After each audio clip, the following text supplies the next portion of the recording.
araje batarasohoka mu nzu abana dore ukuntu bicara munsi y'igitanda do genda ukuraho aramu itaza kwita isakuza aramu ayikuraho do turashize arwenje afite imbwa mu ntoki filime je kureba imbwa iri hano. Vas-y Milo, et on va chercher Quentin. Kenti. Imbwa iri hano yitwa Kenti we mumbare ntago ari ugutukana cya Kenti. Umve Kenti uri he ari gushaka bwa kitwa Kenti.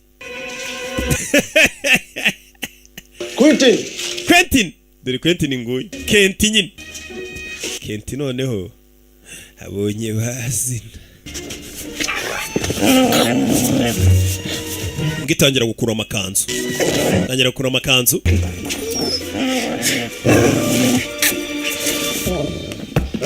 naga gapira Kenti ahita akurikira agapira subira inyuma gato umugabo atababona.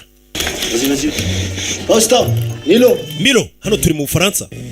Milo, genda wa mukinga. Vas-y, venez ici. Milo, vas-y. Mira umuntu. Genda wa kabwa we. Vas-y. Yes.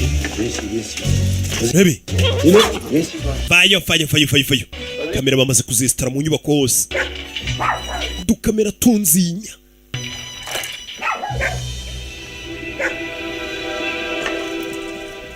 Je mu kabati abona ibikweto birimo hano ibi bikweto kumba uhagaze mu nkweto n'uyu yagera yishagarara mu nkweto yari yanarize disi wibuke kagira ubwoba batubwiye ngo ni kakera kagira ubwoba kaba karize kapapye está fuera aragiye maze gucoye itaza arongera ashyiramo yamere kugira ngo mukanya bidasakuza aramuze tajyaho. Pero dónde vas con esas botas mosquetera? Izo bote wambaye wazikuye. Kagiye gagara muri bote z'abandi. Okay, el tipo ya está en la calle. Podéis salir. Inyubako uriya mugabo amaze kurenga. Ura no mwasohoka. Baby. Katururi. Bahise baza hano.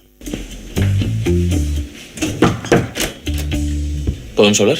Claro. Twavugana. Prefiero quedarme aquí.